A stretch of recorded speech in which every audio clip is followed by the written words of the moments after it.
right. Okay. Well, this is episode 1 of, what are we calling this? The Working Ammy Ammys. Pod? The Adult Ammy Pod? Yeah. Yeah. So, thanks for coming. So, this is going to be just like our TikTok. Yep. We're going to read some ISOs, talk about Adult Ammy stuff, and we'll get right into it, I guess. All right. I'm going to, prepare myself. Now they're going to actually see the behind the scenes before you cut out some I know. stuff. All right. So, here's our first one. Okay. Hello, I'm looking for an opinion on my budget, and since I live in Sweden, I think it would be fun to see what this type of horse would cost in the US. Okay. I'm looking for a Geldinger mare, 15 to 17 hands, 6 to 12 years old. No preferred breed. Looking for a best friend I can evolve with and learn from. I would like to get into competing at local shows at around 1 meter, 3.6 to 4 foot max, or 3.7 to 4 foot max. So that's like a meter... Wait, did she say 15 to meter 20. Wait, but did she say meter? She wants to compete meter? She wants to compete at the meter, but she would eventually want to go to 3.7 to 4 foot. So start at a meter, but I guess potential for meter 20. 20. Okay, yeah. Meter 20 to potential. Okay. Doesn't have to have started at competitions, but would be nice to have someone who's not too skittish in new places or by noises to ease the tension when we get into competing. Confident and kind personality is a huge plus. Can be somewhat green since I have a sister who's more experienced and has schooled multiple horses, so small flaws can be corrected. But I still want to be able to ride the horse by myself. Preferably no history of injury, but won't be shooting for the highest classes either, so something like a retired jumper would be okay. Some maintenance is expected. And then she gives what her reasonable budget would be in Sweden, but she's also interested to know what... Oh, so I'm going to guess in US Sweden, what her budget is in Sweden, and then I should say what a comparable one would be in the US? Yes, so she actually gave us her budget in US dollars, but good. What would be, Okay, so how much she would be willing to pay in US dollars in Sweden. Okay, I'm going to guess her budget, and then I'll say what it should be for the US, yeah. Or maybe what it should be. What her budget is. Okay, but there's a couple things out there that I want to talk about before I get to the budget, because did she say she wants something to move her up to the meter or to compete in a meter? She wants to get into competing at local shows at around a meter. Okay. And a teacher, she said? She wants something confident, kind personality. It can be somewhat green. Okay. The first thing that kind of stands out to me in this is the meter, and then you jump to a meter 20. We've had a lot of these that I'm very firm with my belief that you don't need a horse if you just want to compete at a meter right now to do a meter 20, because that's a very different skill level, and it's a different, you don't know if it's going to take you 6 months, you don't know if it's going to take you 2 years to get to that level, and the price ranges from meter horses that are teachers versus a 120 horse that's a teacher, even a prospect for 120, I don't think you need to be finding a meter 20 horse. I think if you want to compete at a meter 10 maybe horse, aim for that range. I think it depends though, because squid, for example, if someone was I want a horse to teach me to do the meter, he can do that, but then he can also do but he's gonna be, based on what she's writing, I don't think her budget's above 25,000 US, which is why I'm saying this, because if you don't have a budget to afford something like a squid, I can't afford a squid, then you should probably looking and narrowing in on, I don't need a meter 20 horse. Yes. A meter teacher or a greener one is fine, because that's just not going to be in my budget. Yeah, definitely. So that's my first thing. My second thing is that if she does want something to eventually move her up, what about a lease? We talk about leases a lot. Those are other options. I think this would actually be a great example for a lease. Mm-hmm. If she wants to move up, do a lease for 6 months, a year, depending. Yep. And then after your lease, where you're comfortable in the meter and you want to move up, then maybe try to find a greener horse where you've established your skill set. I know I'm talking a lot, but this is kind of my thought process. And then go buy your meter 20 prospect horse where you have the ability, the skills, the experience to then train that greener horse for the meter 20s. Yep. So those are my first two things from that. I know that was a lot, but it's kind of how my brain works. Anyway, so the budget, based on what she was writing, I know for sure it was under $25,000 because she said any breed, and usually when people say any breed, it's not gonna be a warm blood. That's a good indication that it's not over 25,000. I think. In Sweden, the prices are significantly lower than the US. Mm-hmm. So I think her budget in Sweden for this type of horse it's kind of throwing me off because she said $1.20 because then that kind of boosts the price up. Yeah. I don't know, maybe like 7,000 Sweden, 5,000, 7,000 Sweden. You were close. You were a little bit under what her ideal budget is. Yeah. 10? Okay. Yeah, it's somewhere in that range. Yeah.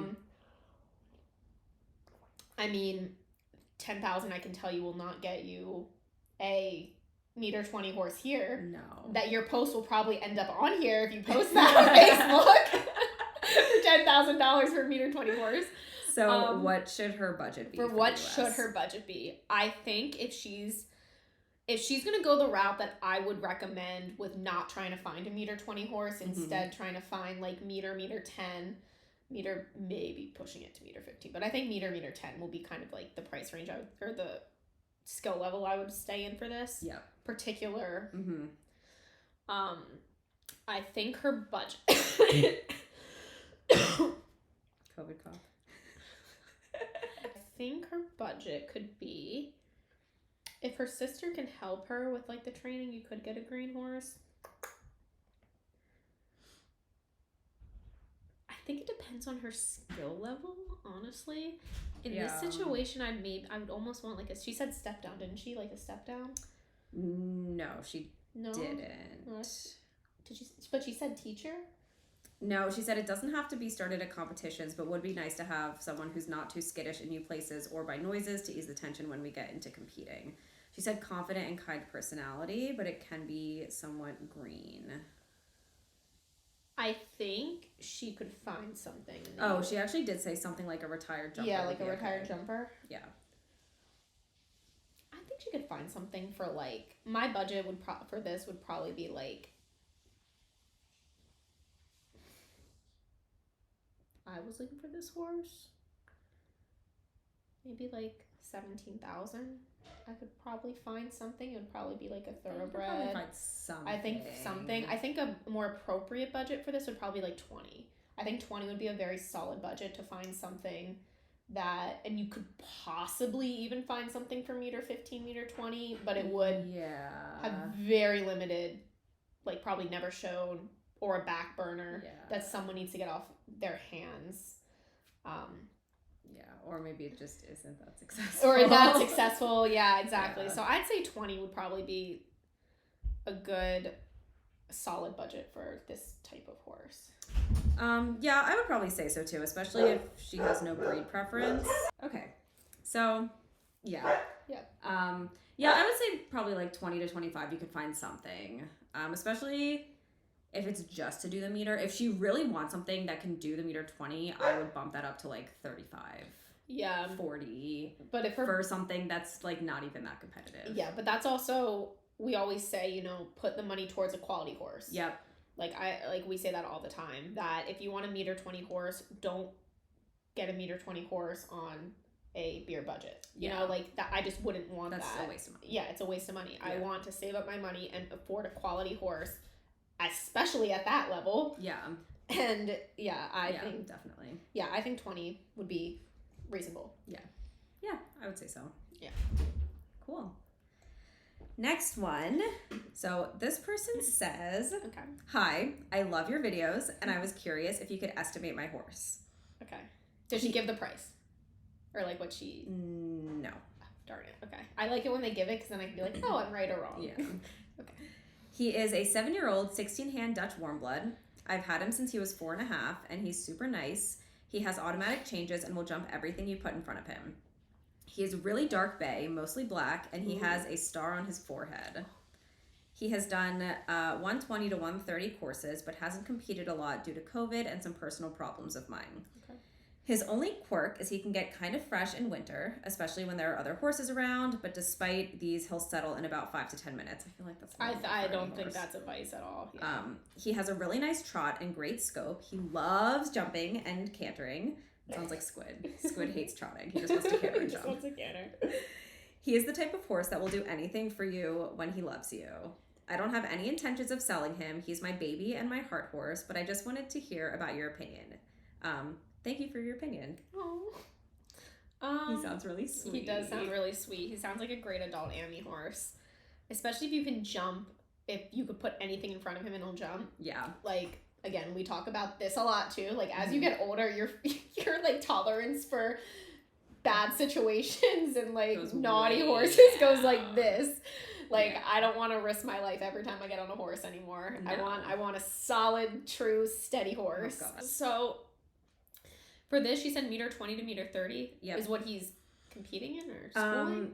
Yeah, it sounds like he's schooling that, but hasn't competed a lot due to COVID and some personal Yeah, I appreciate that she put in why they haven't. Yeah. Because when we talk about like show records, especially at that height, like yes, they are important. Mm-hmm. But for me, if I'm looking at a horse, I'd almost rather see not a show record than a bad show record. Like, that's my personal opinion. Like, as long as you have a reason for no exactly. Like COVID, perfect reason. This is why they didn't compete. I got him here. Like, you have to have a story backing it up. Right. If it can't just like he just sad or like or like if there was an injury or something like that. Yeah, that's a red flag. Want to be completely agree with that. But I think it's not a huge deal that it doesn't, because she has that story to back it up to explain to people. Now that is going to affect the price, right? Especially at that level, because people at that level typically want something that's been to the venues, so they can kind of get on and go. Like he is only 7 though. He's too, young, which and he's doing like, the meter. Well, he's like he was doing the young course. No, he's not, because he didn't compete. But that's what he's schooling, and the 7-year-olds is like 1.30. Yeah. But I feel like that also is a little bit of grace on the lack of show record, because if he was like 15 or 12 that he was 7 and didn't have a show record, then that's an issue. Yeah, then that's not a huge But I feel like the fact that he's 7 is like well, he's still young. Yeah, he is young. There is a difference though between schooling 1.20 and 1.30 versus competing 1.20 and 1.30. Absolutely. So for me, yes, that's great that he's schooling 1.20, 1.30, but if I'm looking for a competition horse, that might not, like, he might not be at the top, I think, of my list. Like, I'd probably want an experienced horse. Yeah. Sorry, we're going a little off topic, but I'm just trying to think. What he would be worth. That's 7. Not a lot of show record. 1.20, 1.30. I think like mid high 5s, probably like maybe like he's young, maybe like 70. I think 70 would get him sold. You think so? Yeah. I feel like that might be high though, because of the 70? Lack of show record, and that you think he's young. 60? I was kind of going between like 50, 60. I was going between the mid high 5s, but 70 if he did have a show record. He got a show record. But I feel like 50, 60-ish. I can go for 60. No show I'll go record. back. I'll go down to 60. I think it's great that he can do the meter, like he's schooling 1.30s. But yeah, I can meet you at 60. I think 60 is a fair price for that. Yeah. Especially now that the horse market has been picking up. And there's more people out there looking for horses at higher price ranges than there were when we started talking, so we can probably go up in our prices a little bit. Yeah. Again. And especially because we're gearing up for show season. So people are looking for stuff that can get them in the show. And this could be a good project. I mean, he's not for sale, but like a prospect.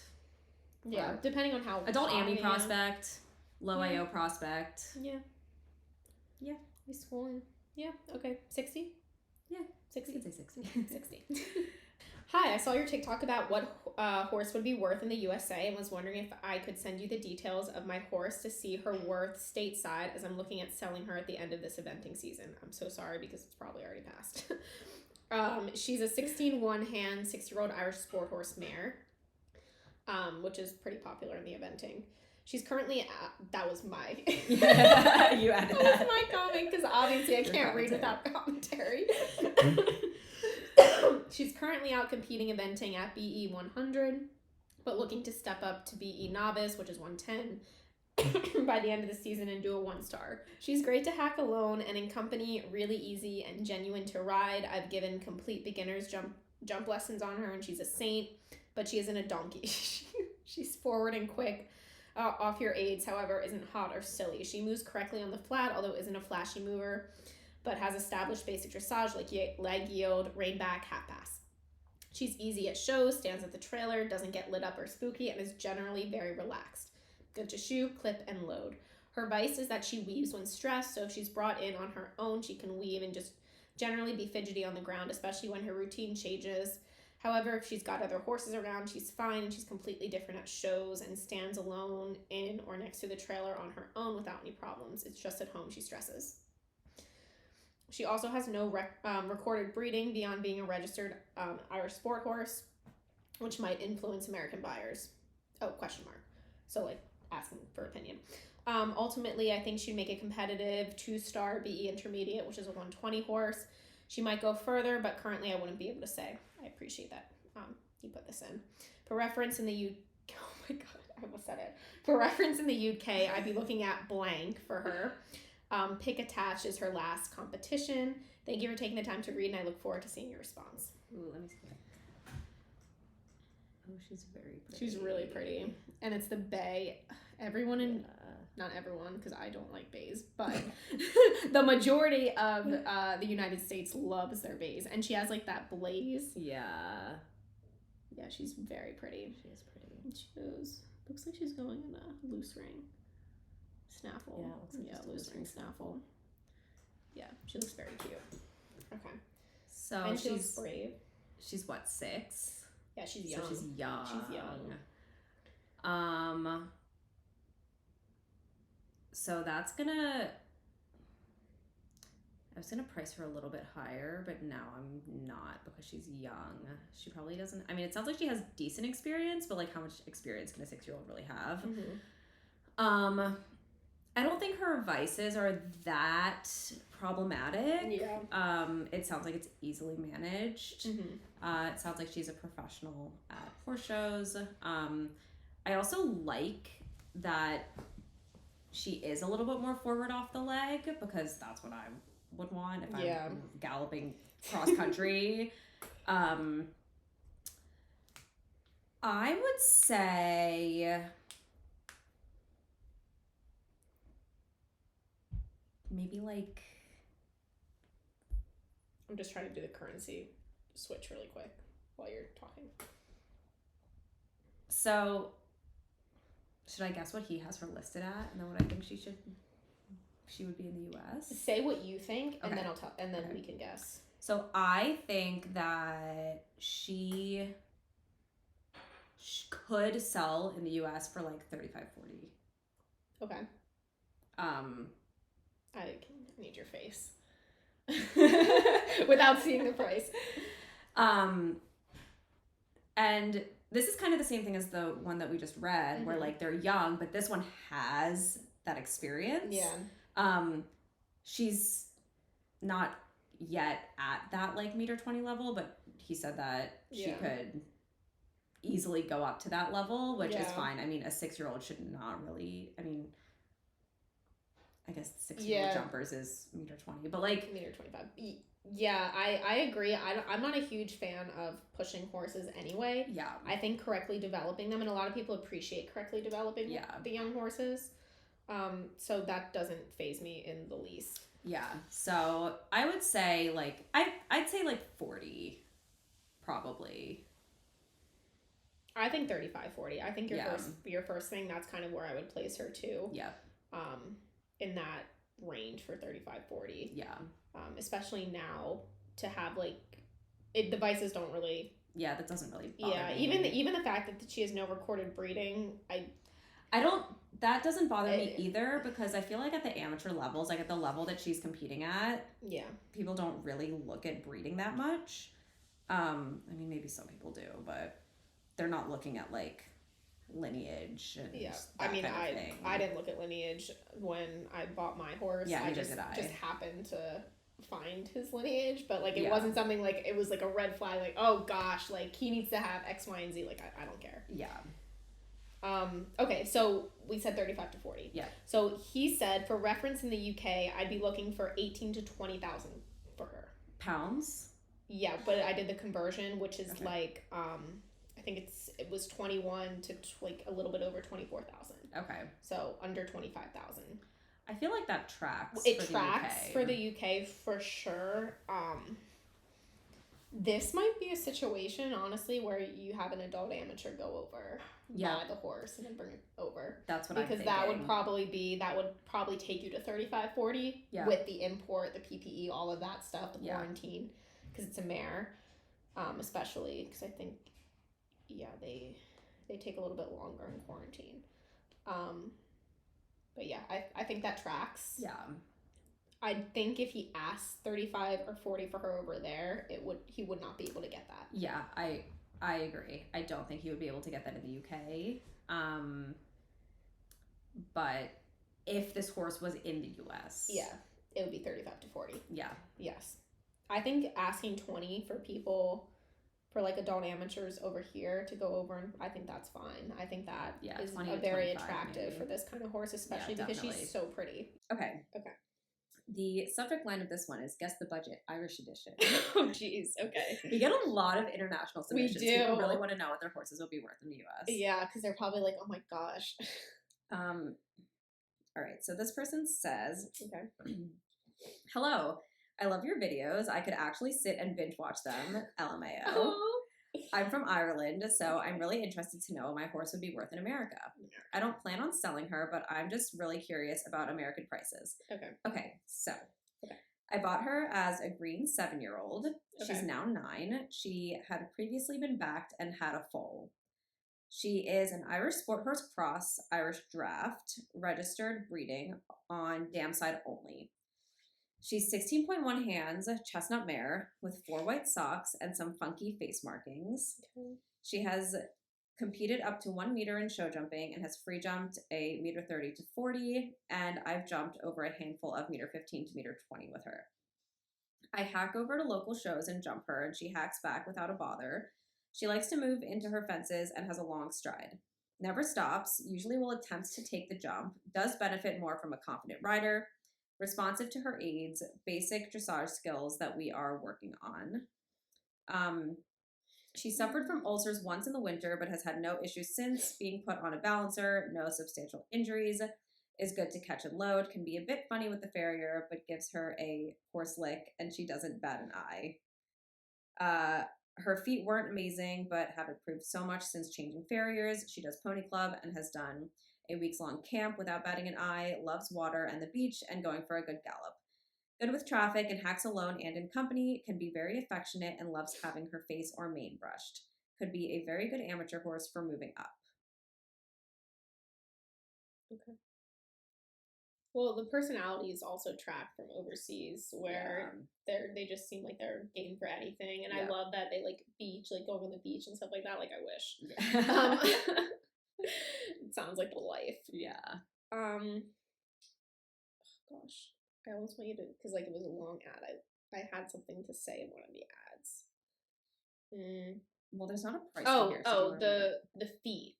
That was something, because obviously I've dealt with the feet before, so like that's a major I shouldn't say red flag, but over here especially, I think people are very concerned about feet, especially if you're in Florida. Yeah, if you're in having good feet, like I've seen that a lot. Like needs to have good feet, or so like if it's getting better, again, we said this in our last one, don't put it in.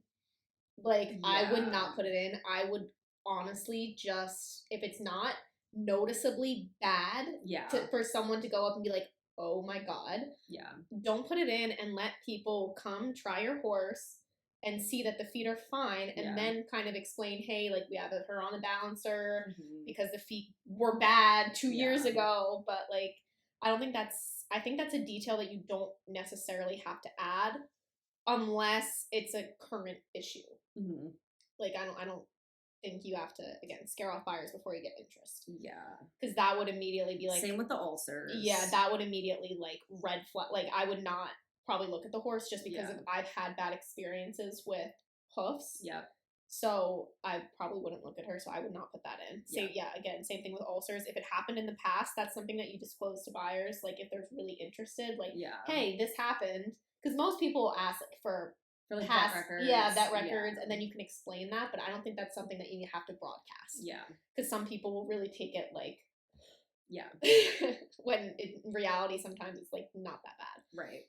So I would not put that in, because the way that you write the ad also determines, like, kind of the price that you would ask.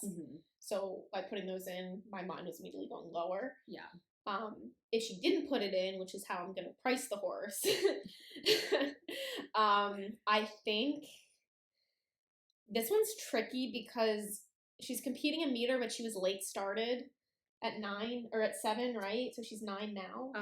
She bought her as a green 7-year-old. She's now 9 and had previously been backed and had a foal. Well, I mean, that's good. So if someone wants to use her for breeding eventually, that's positive. She's a chestnut mare. That limits your kind of scope of buyers, because a lot of people in the U.S. don't like chestnut mares. You either have the ones that love chestnut mares and the ones that, like, won't look at chestnut mares, as we've read from our ISOs. She's 9. I think it's good that she can school meter 30, meter 40.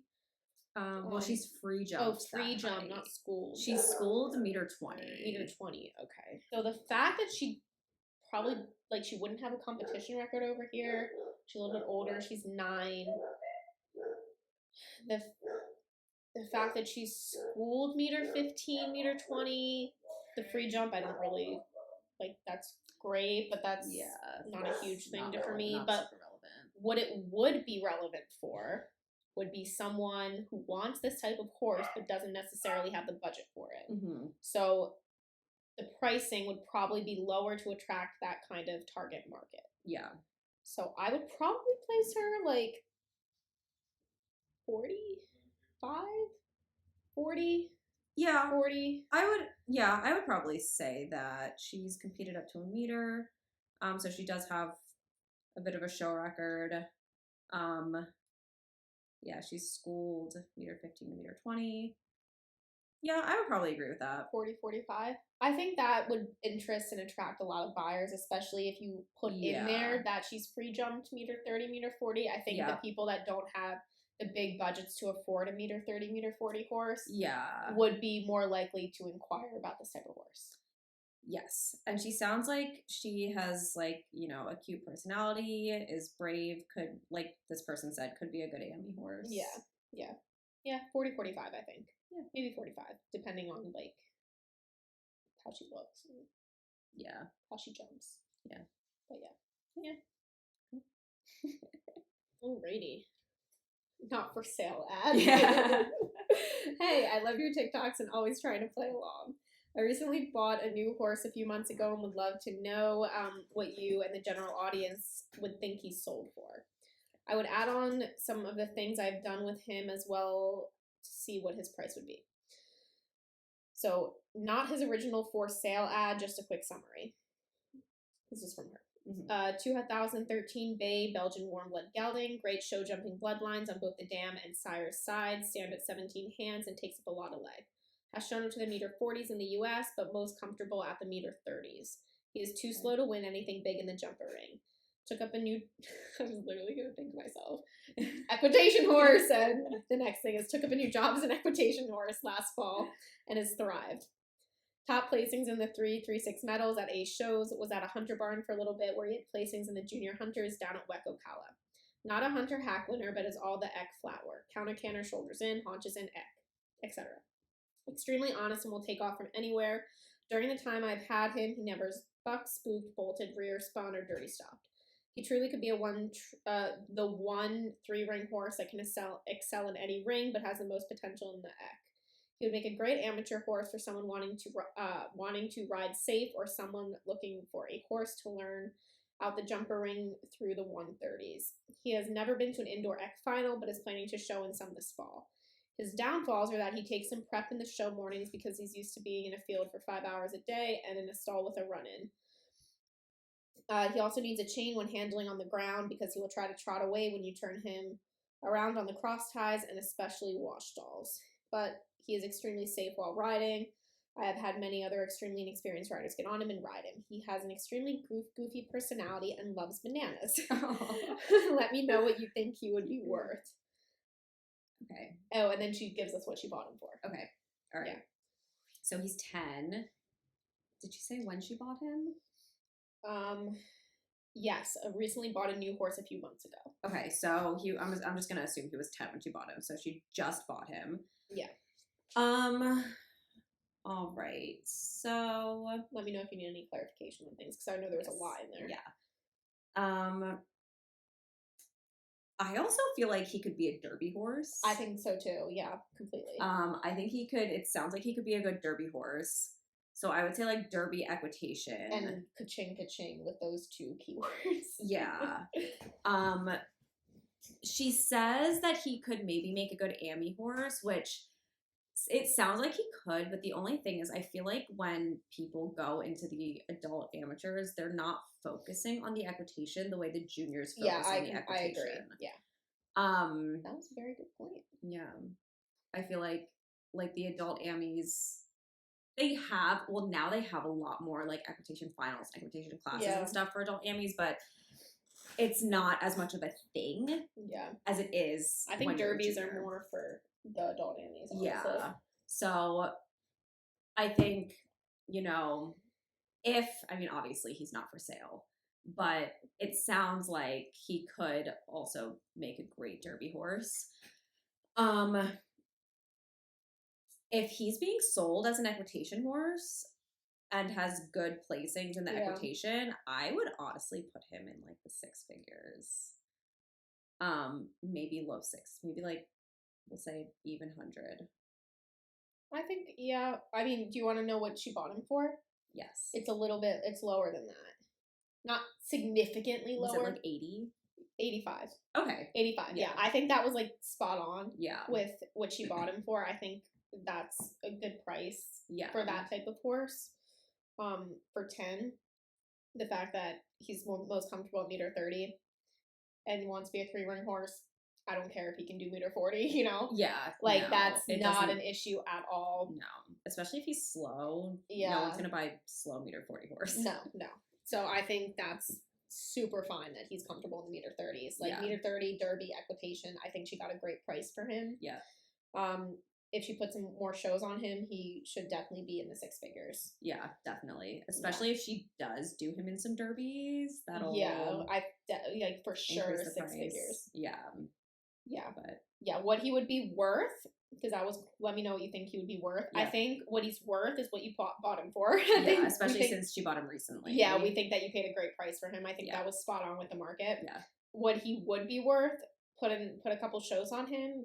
Like you said, get him in some derbies. Yeah, in the derbies. Maybe have a junior. Is this person a junior or are they an amateur? I don't know. Didn't say. If you're not a junior, get a junior on him. Put him in the big act. Yeah, and then easy 6 figures. Yeah, definitely. Yeah. Cool. Okay, so this person says, "Hi, I love your videos, and you guys are always spot on." Sometimes. We try. We're pretty good, but sometimes we're not. Yeah. I'm not looking to sell my horse, but I am super curious as to what you think he would be valued at. If you have time, I would appreciate it a lot. He's a 17.1 2008 Blood Bay OTTB, located in Ontario. So Canada. 2008. So he's 15. This is like really testing our mathematical skills. He never raced, but was track trained. Okay. He then went on to show hunters on the A circuit. He did this for many years and has now dabbled in eventing and done up to entry level. He has mild arthritis in both hocks, but only requires MSM supplements to stay sound. He's surprisingly an extremely easy keeper, no grain, and no maintenance other than the MSM. Barefoot, he can jump up to 1 meter courses no problem. He could go higher, but would require more maintenance to do so. He's on the lazier side most of the time, but wakes up when jumping. And then, she gave. Would he be valued at? So she wants to know what he'd be valued at, but then she also wants you specifically to guess how much she bought him for too. Oh my! How long ago did she buy him? I don't know. Okay. It's always when they're like, I want you to do it, that I get it completely wrong. Completely. They specifically requested. I know, and then I'm like super off on it. It's like too much pressure. I can't handle it. That's like typical Adult Ammys, right? You got this. Okay. What I think he's worth. Okay. Thought process. It's gonna be under 25 for sure. Because it's an OTTB. Mm-hmm. Great that he never raised, because I think that's attractive to a lot of people. And he can go up to 1 meter. I don't necessarily think putting in that he can go higher, because at 15, there's no need. Yeah. Like, market him as 1 meter and under. Yep. I don't think you need, he doesn't need to. Yeah, I don't think you should. Not should, but I don't think it's necessary to make a 15-year-old jump. Especially if he's showing in the hunters. This horse isn't going to do the AOs. Well, he's doing the eventing, isn't he? Oh, yeah, that's true. He's doing eventing. He did show in the hunters, and he's dabbled in eventing. But what is he doing now? Either hunters or eventing. Hunters or eventing. Okay, well, that kind of changes my answer. That changes my price, depending on if it's hunters or eventing. Okay, well, the fact that he has arthritis and he's 15 in the hocks, again, it's kind of like he's older. Yes, yeah. I expect it, but also it's going to be a deterrent for a lot of people, because they just don't, like, even though it's maintenance that you put it on supplements and he's sound, I think for people looking at this ad in particular, like, might not want to take on that when compared to other horses that might not have that. Yeah. So it's like a kind of a comparison thing. Yeah. So that is also going to lower the price. Good that he's an easy keeper. Mm-hmm. That's great. Yeah, especially for a thoroughbred. Yeah, people don't want a hard keeper as a thoroughbred. What is his rideability like? She doesn't say. Oh, he's on the lazier side most of the time, but wakes up when jumping. Okay. Depending on how much he wakes up, like, I'd love to know if you can put a beginner on an intermediate, like, what kind of rider, because that will determine it. If it's like an advanced rider needs to be on him, then it's going to lower the price. Yeah. If it's like I can put a beginner or like a nice intermediate rider on him, then the price will be a little bit higher. Yeah. I like actually that he's a kick ride. Mm-hmm. I've noticed a lot of people if they're beginner or intermediate, prefer kick rides, because I think it gives people confidence, or like it's not as nerve-wracking. So like anxiety-provoking, nerve-wracking. So that's that, depending. Let's say like you can put an intermediate on him. Mm-hmm. Like he wakes up, but not like a crazy amount for jumping. Yeah. Like a good amount. Perfect amount. I think you could probably ask. The arthritis is kind of getting me. Yeah. A little bit. I think in a meter, I think honestly, I probably wouldn't put him over 15. I'd probably keep him in I'd put him over 10. I think maybe 10 would be. How old is he? Oh, he's 15. Oh. Yeah. I wouldn't put him over 10. No. 10 feels high even. Yeah. Like, trying to think, because I'm trying to think who would buy. Yeah, it would have to be someone with a fairly low budget that just wants to do meter and like play around with, or like backyard. Yeah, maybe like 8,000. Yeah, I'd say like 5 to 8. 8,000, 8 to 10, 8,000, I think. Yeah, I'd say like 5 to 8. I think 5 just because he's older. I don't know. 5 might be low. I might be underpricing him. I'm not sure, because I haven't really. It's hard. I haven't really seen like. I usually compare based on what I've been seeing in the market, and I haven't seen that particular example of something with arthritis at 15 that can do a meter. So I don't really have anywhere to place it in my mind, but Yeah, we'll say 8. Yeah, say 8. Maybe 7. 75. I think 5 might be a little low. Yeah, I think 5 might be a little low. I think 75. I think put him at 75 and then see if you get interest. Yeah. If you don't get interest, then you can drop him to 5.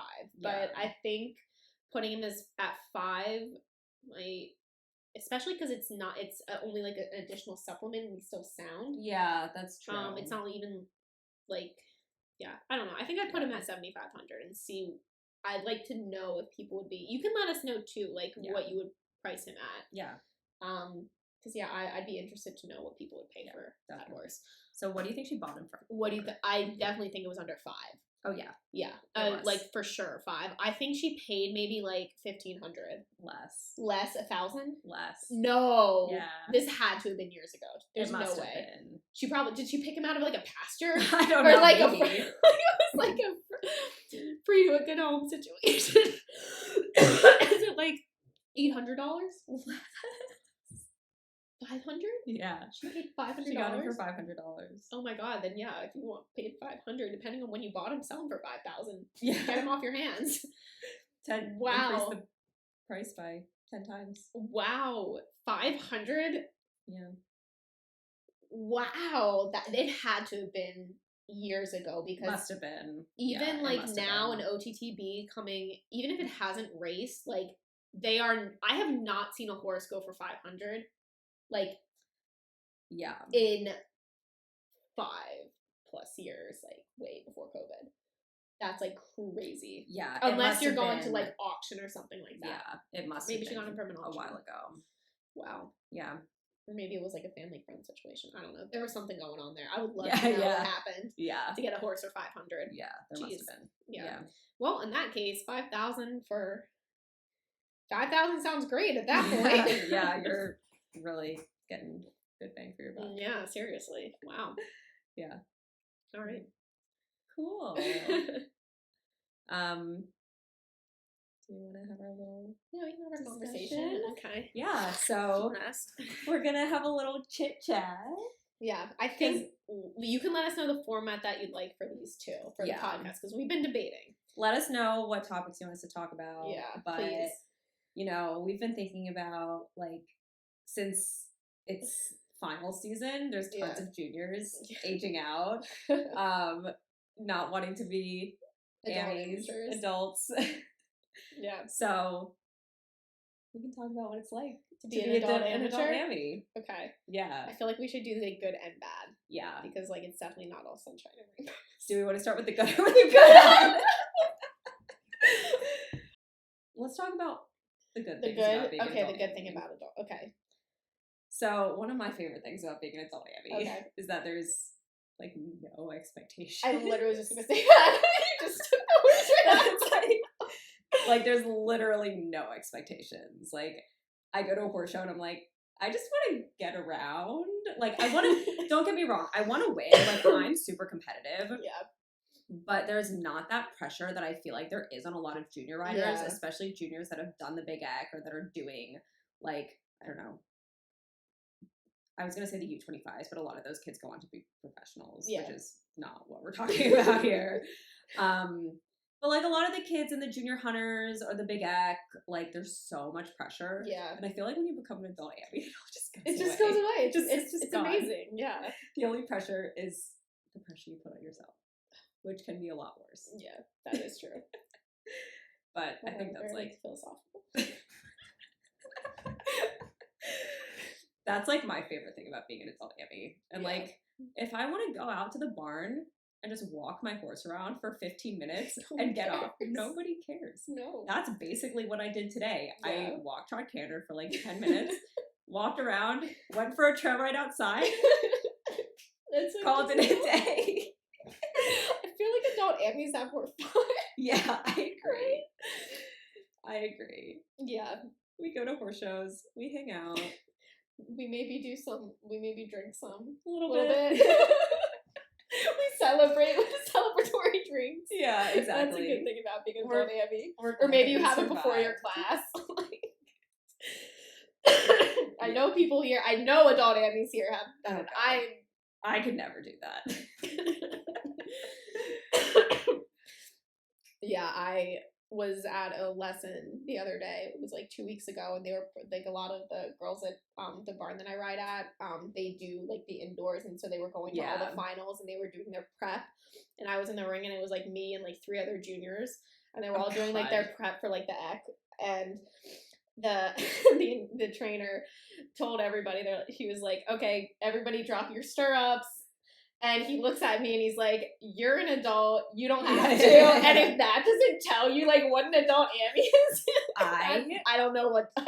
Don't do no stirrup November. My trainer never asks me to drop my stirrups. Like, I just don't.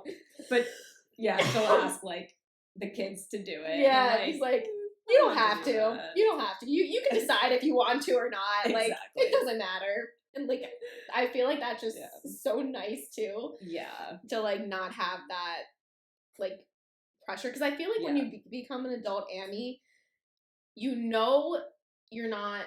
It's gonna sound really bad, but you know you're not like going professional, right? So you don't have to push yourself mentally and physically and like. Right. It's just like you're actually getting back into like your love of the sport. And like there are things. So like for me, I'm trying to qualify for Devon, and I qualified for finals. So, like, there is a goal in mind for me, but at the same time, it's like, this is just a hobby. I mean, it's not it's just... It's a lifestyle. Yes, it's not just a hobby, but, like, my trainer understands that, like, I have a job, I have a husband, like, I have... Oh my god, I still can't get used to that. I 2 years later. Like, my trainer understands that I have other obligations outside of horse showing and outside of horses. And that's fine. Like, that's the other thing about being an adult Ammy is, like, I feel like there's all this pressure to make horses, like, your whole life. Yeah. And you don't have to. No. Yeah, like, you have even that if you own a horse. I ride 3 or 4 days a week. Yeah. He gets a day or 2 off. My trainer rides him the other days. We go to horse shows. It's fine. It's chill. I do other things. I do CrossFit. I, like, go hang out with my friends. Yeah. Like,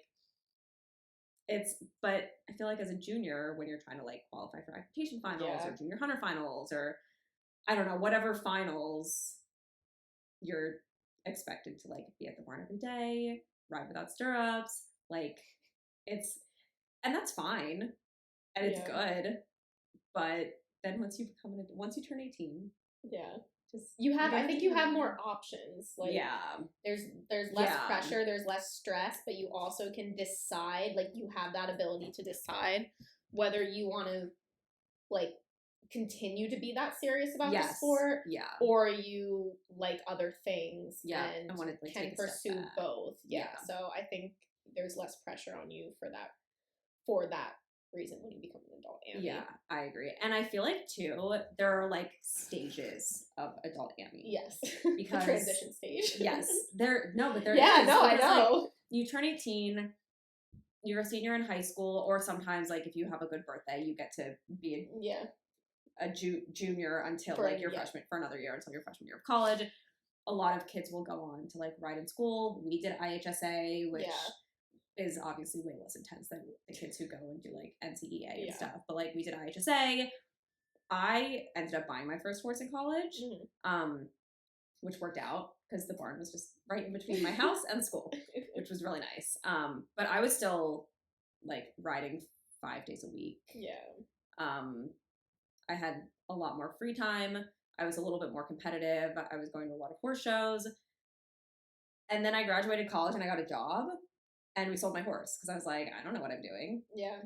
And then I was horseless for about 2 years, leased a horse for 3 years when I kind of got myself settled. And then at a point, I mean, I commented on your LinkedIn post. I know, I was going to say that. I know, I was so happy. But then, like, after a point, after 3 years, we were like, well, I'm settled. I have a routine. I am very consistent in my riding. I want to be more competitive. So, like, maybe it is time to go ahead and buy another horse. Yeah. So, like, there's the stages. And I think you just your journey, I think. Your journey lays out the transition period through junior to adult Ammy very well. There we go. Eloquently said, right? Yeah. And I mean, I've seen stuff like on social media and TikTok about Ammys who are like, you know, I'm so busy. Like, is it bad if I take a step back? Yeah, from I riding? think that's huge. I think social media has actually made the sport a lot more negative because people can kind of hide behind their screens, which I don't like. And I think that's something that is different as you're an adult Ammy because you literally, like, all of your caring about that. Yeah. Well, for most adult Ammys, goes away. Yeah. Especially on social media. I think adult Ammys have so much other things going on in their life that, like, we can kind of distract from, like, social media versus, like, you have a husband, dogs, a job. Like, we don't have time for that. Like, I always say, I like knowing about the drama. I do not want to be involved in the drama. Oh my God. Same. Tell me about your drama that has nothing to do with me. Exactly. Yeah, but I think that's something too that's different about being an adult Ammy is that we like each other. Yeah. Like, I feel like we're not as mean towards each other as sometimes juniors can get. Or, like, again, it comes back to the competitiveness. Yeah, like critiquing people's riding I've seen on social media. Like, I think that there's a little bit of a separation between when you're younger versus when you're becoming an adult Ammy. And I think a lot of it has to do with the priorities. Like, you have so many other things going on in your life that, like, that becomes such a small part of it because you don't have time to do that. Right. I can't imagine if I was on social media commenting on other people's photos and videos. I know. When I comment, I'm like, yes, go get it, girl. This is amazing. Yeah. Also, the equestrian community, I always tell people, it's large, but it's also very small. Yes. It's very small. You don't want to be the person that is, like, known for being mean in the equestrian community because there are quite a few people, I think, that have a reputation for being mean to other people. And you don't want that. No. Like, that's just not a thing. And it's not something to be, like, proud about. Like I've seen people, like, mean, but, like, like, maybe it's an ego thing. I don't know, but it's weird. And I think as an adult Ammy, you don't have, like, we don't have that. No. Yeah, I would agree. I feel like it depends. Like, I feel like some people just never really grow out of that. Like, out of that mean girl stage. Yeah. But I feel like for the most part, like, everyone's super nice. When I go to horse shows, like, all of the women, like, in the warm-up are super nice. Yeah. And, like, you can just chat with people. And, like, my husband will make friends at the horse shows with people. And I mean, there are some not so nice adult Ammys. Like, we have come across that in our experience, but for the majority, I think, because this isn't saying, like, juniors are mean and adult Ammys are nice, not by any means. I just think it's a different mindset and priorities between juniors and adult Ammys. Yeah. So that's something to look forward to. It's like that mindset shift, and you're surrounded by people that I think, like, lift you up. Yeah. And you have, like, friends. Like, I met Nora through riding when we were young. Yeah, when we were, like, and we're still, like, 8? Young. And then we lived together in college. Yeah. And then we went through the adult amateur, like... Yeah. I mean, half of my bridal party was friends that I made through horses. Yeah, exactly. So, like, that's something to look forward to. Yeah. Yeah, but I like being an adult Ammy. I love it. I love being an adult Ammy. Yeah. I think what you said the first about no expectations, I think that also perpetuates that competitiveness and sometimes that meanness because you feel that pressure. Yeah. That sometimes you put it on other people. Yeah. But yeah. Nothing to be scared about if you're being an adult Ammy. Well, we'll get to the negatives. But the positives, I think, outweigh the negatives for the most part. I think so too. And, like, so for me specifically, in terms of negatives, it's just time. Like, I'm very fortunate to have my parents still financially help me with my horse expenses. So that isn't as much of, like, a worry for me. Yeah. I pay for horse shows and, like, all of those fees and stuff, but for, like, regular care and stuff, my parents still help me out with it. But I work a 9-to-5 job, like most Ammys do. My barn is 45 minutes away, and, you know, I make it work, but, like, I'm riding at 7 a.m. before work. I'm waking up at, like, 5:45 twice a week to go ride in the morning so that I can get it in. And then I ride on the weekends, and, like, I don't ride as much as I would like to. It's enough, that I can, you know, ride well and be competitive. So like it's enough, but sometimes I'm like, I wish I could just not have to work and go ride every day. So that for me is like the biggest downside. And it took a while to kind of figure out the schedule. COVID, I'm not gonna lie, really benefited my riding schedule. It really did. Yeah, I shouldn't say I loved COVID, but like that period of time was really nice for riding as an adult. Because like I was working in office before COVID, and then when COVID hit, I started working remotely. I've switched jobs since, but I still work completely remote. And if I didn't work remotely, I would not be able to ride as much as I do. I wouldn't even be able to ride 3 days a week if I didn't work remotely. So that was one of the things that like helped me be able to buy a horse, because then I kind of figured out my schedule. I figured out like, oh, I can ride enough to make this worth it. Yeah.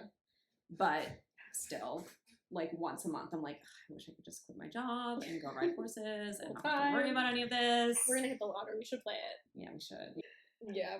I mean, I have a slightly different, actually a really different experience. Yeah. But because you leased and bought like early on. I didn't buy until I was 25. Yeah.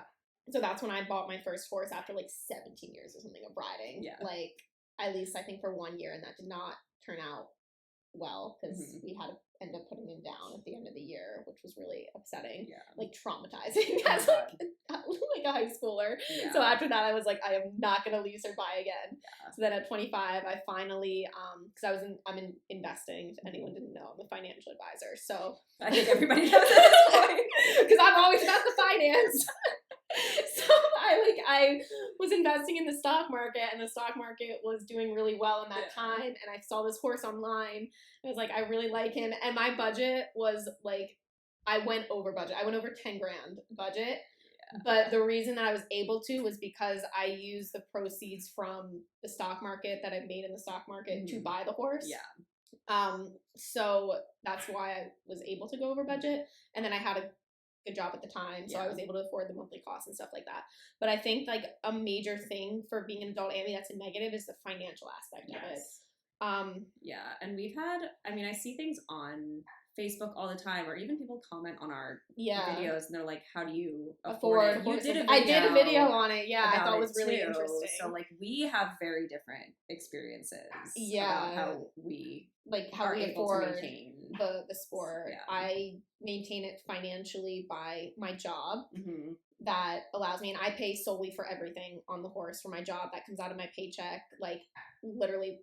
Shows, I don't go to a ton of shows because it's expensive. Yeah, and you don't like it, and I don't like it, so it like works out for me. But if I wanted to go, like I can't, because I budget so meticulously that if it's in the budget, fine. Like this barn that I'm at now, it requires you to show 4 times a year, so I budget ahead of time for that. So I'll put money away every month so that I can afford those when it comes up. But like most of the stuff like goes to the board, the insurance. His vet bills killed me last year, which is why I essentially moved up to Pennsylvania from Florida, was because his vet bills were so crazy to me that I moved because it was a better paying job for me. But I think the financial aspect of it, when you move from a junior, when your parents are supporting you, to an adult Ammy where maybe you don't have that support, like you're very lucky, and I'm very jealous of you. I am. Your parents continued, But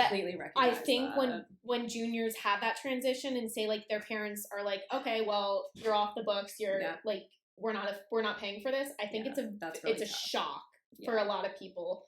Because, like, life's expensive. As an adult Ammy, so expensive. Like, when you graduate college, you're, like, as WTF. A regular adult without horses, life's expensive. WTF. Like, now. Yeah. Oh, my God. It's crazy. Groceries are expensive. Everything.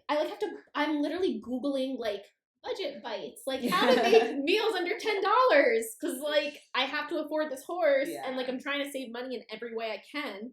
So it's hard because you have to constantly be thinking about financial aspects versus like your passion and your hobby, which is why I started the investing equestrian. So I was like, this is like, I gotta help people out a little bit here. Exactly. Because it's hard. You don't think that as an equestrian you can be financially savvy. Yeah. But I mean, I think if you you can like learn a little bit about finance. I think it could help you, especially as a junior making that transition. Definitely, because it's hard. It's really difficult, and it's hard not to compare yourself to other people, even as an adult. Because like I go to horse shows, and there are women in my class with 2 horses, 3 horses. There was one woman that I rode against at the Hamptons who had like 2 jumpers and like 3 hunters, and I'm like, wow, I wish that must be nice. Me. Yeah, and like, good for those people who can afford that, but it's hard not to be jealous. Yeah, and it's hard 100%. Not to be envious, because like I would love to have 2 or 3 horses. Yeah. I mean, like I said, if I won the lottery, I would buy a fancy hunter. I would buy I would not do the hunters unless I got a horse that was guaranteed to win, basically. But those horses cost $500,000. Yeah, and for some people that are like, oh, well, you can't be an equestrian unless you're like, you have someone supporting you, or like, yes, I get it, but that's not an excuse to be like jealous or mean to those people. Right. Like, you just got dealt different cards. Yeah. Like, sorry, you got to make the best of it. Like, for me, I wish that I could afford like all of this other stuff. I can't, but guess what? I'm content and I'm happy. Yeah. I can afford what I can. I have been in a great boarding barn. Yeah. I do my training. I'm very fortunate that I love my job. Yes. And it's a flexible job that I work with equestrians. So I get to go to the horse shows and I get to ride during the week. I also ride in the mornings and I make my schedule fit, but I make it work in other ways. Like, you can make it, you have to do compromises regardless, but I don't think you shouldn't get so pin focused on that person has it and I don't. Yes. Like, you need to realize, okay, this is what I have. How do I make the best of it? Yeah. If you're really serious about being an adult amateur and keeping horses in your life, you have to realize that, like, you have to make the best out of your situation. And, like, even Serge doesn't help me out with horses. Like, I don't have a boyfriend or, you know, a husband that helps me out. Like, everything comes out of my paycheck, and that's just how we work as a couple, because he's not horsey. Like, I know Joe supports your horses and stuff. Serge is like, yeah, no, I don't want to. But, like, it works for us. You know, like, we make it work financially and, like, also time-wise. I think, actually, we should get to time-wise, because I think that time is a negative, especially as an adult amateur, and you can speak more to this because you're, you know, you're married. Yeah. But yeah, time I think is a negative because, like we said, if you have to have a flexible job or a remote job to make it work, but also when you're in a relationship, I think it's extremely difficult to blend the equestrian lifestyle with this is actually what my blog post is going to be about. So I'm like, oh, perfect, I can talk about it. But an equestrian, a non-horsey partner, and like the equestrian lifestyle, I think is very difficult because you do spend a ton of time at the barn and riding. Yeah, especially if your partner isn't that invested in the horses. Because like Joe comes to almost every horse show with me. Great. Like, he helps me out. He loves it. The other day he was like, we should have a barn weekend. And I was like, okay. So like, that makes it so easy for me. Yeah. And then also, like, when I ride on the weekends, obviously that takes up a good chunk of time. But since I ride before work, that's not time really that Joe and I would have spent together anyway. So that's another thing. It's not like I'm not missing dinner every night and stuff. But yeah, it's definitely a balancing act. And like, we don't even have kids yet. I know. This is why I'm like, I'm not even married. Yeah. I mean, as an adult Ammy, definitely like trying to figure out ways to fit horses into your schedule is really difficult. If you have a full-time job. It's really difficult.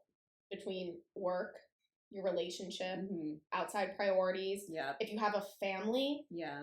It is a huge sacrifice. Yeah. Like, for you, for your family, like, it's difficult to make it work, which is another thing, like, not to scare juniors coming up into it, but like, you need to make sure that you like have that time management skill and like your whole focus cannot be on horses. Like, I can't saying that. I know. Because like, that's kind of my like job in my life, but like, it can't be. But like, it's true. And it's healthy to have other interests and other things that you do outside of horses. Yes. Like, that's like, that makes you a good, well-rounded person.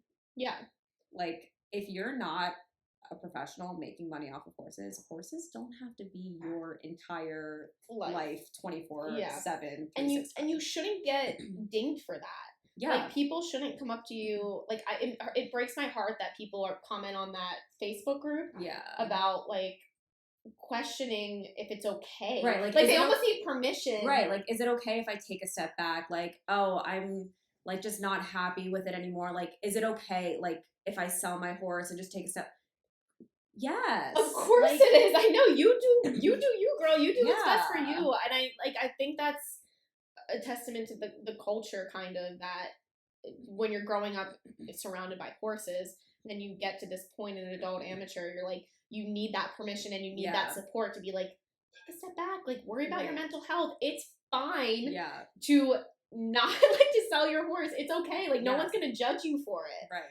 Yeah, we've been seeing that a lot too, right? I've seen that so many times about selling horses, or like, I can't manage the finances anymore. It's like crazy, and it's like, it's fine. Okay. That's actually smart. Yeah, exactly. Like, you're financially, emotionally. Like, do what's best for you. Yeah, you can't, like, I don't know. It's tough. Yeah. When you think about it. It is, but it's worth it. Like, I love being an adult Ammy. I didn't have an extensive junior career. I didn't really start being competitive until I was like 16. So I wasn't like doing the big act and the junior hunters and all that stuff. But I love being an adult Ammy. Yeah, like, it's nice. It's so fun. It's so chill. It's fun. It brought back, like, I went on a trail ride after my lesson today with another adult amateur, and we were just saying, like, this is fun. Yeah. Like, we love trail riding. Yeah. And it's fun to get out of the ring and not be competitive, and to bring that love and joy back into the sport again. Yeah. I think people need that, you know, instead of getting so focused on the competitive aspect. Right, because as a junior too, I feel like these kids, I mean, of course they love their horses and they love riding, but sometimes you forget about that when you're traveling to all these horse shows and being so competitive. Like, you forget that you're doing it for the love of the sport. Yeah. And I feel like as an adult Ammy, like, that's what most of us are doing. Yes. But yeah, all that to say, being an Ammy isn't that bad. If you are aging out of the juniors. Summary. If you're aging out of the juniors, there's nothing to be afraid of. There's plenty of riding opportunities outside of, you know, being a junior. If you're going to college, find a school with an IHSA team. IHSA is super fun. We did it. Yeah, we loved it. Tons of friends. We got up at 4:30 after sleeping for 2 hours. We did that. But I'm pretty sure, didn't you win High Point Rider or something after sleeping for 2 hours? When I was like dying. Yeah, dying. Yeah. That was like the worst day of my life. Oh my god. But yeah, moral of the story, IHSA is great. Yeah, no, like, if you want to continue riding, there's totally ways to do that. Like, join an IHSA team, you'll make tons of friends. Find a barn near you that's willing to, like, let you ride some of their horses. If you want to stay close to home and stay near your home barn, like, that's great too. I did that. My barn was 45 minutes away from my house, and then my school was another 45 minutes that way. So it was like right in the middle. So it worked out really well for me. But yeah. And then, so the good parts, summary: no expectations, no pressure. Yeah. It's less competitive, so sometimes that's a little bit nicer. More priorities, so we don't have time to get involved in the drama, but we like hearing about the drama. Yes. Always tell us about the drama. Always tell us about the drama. Yeah, we don't want to be involved in it, we just want to hear about it. Yeah. We like the tea. Yes. Maybe that's what you call Adult Ammy tea. Tea time. Tea time. Tea time. And then the bad, time, financials, what else? Those were the main ones. Yeah, time and financials, time in terms, I think. Of, like, yeah. And I think understanding how to balance priorities with the equestrian lifestyle. Yeah. So, like, if you have a husband or job or anything, like, how do you find time to fit in riding and horses, I think, is a negative, because sometimes it's difficult and you have to make compromises and decisions that you don't want to make, but you have to make. Yeah, definitely. Yeah. Cool. Yeah. Well, good job. Killed it. This was fun. So next topic. Let us know. Let us know what you want to hear. Keep sending us your submissions. I have a lot of them still, but we might get to them. But keep sending emails to theworkingammy@gmail.com. Let us know what you want to hear on the pod, and they can actually. Sorry, I didn't mean more to organized. They should send topics to your Gmail. Yeah, send topics to theworkingammy@gmail.com, and I don't know, put something topics, in the subject about topics, questions, discussions. Yeah, this one was about the pros and cons of the adult amateur life. Yes. Moving from juniors to adult amateurs. So if you want to hear about a specific topic, let us know and we will talk about it. Yeah. Adult Ammy tea time. All right, we'll see you next time. Bye.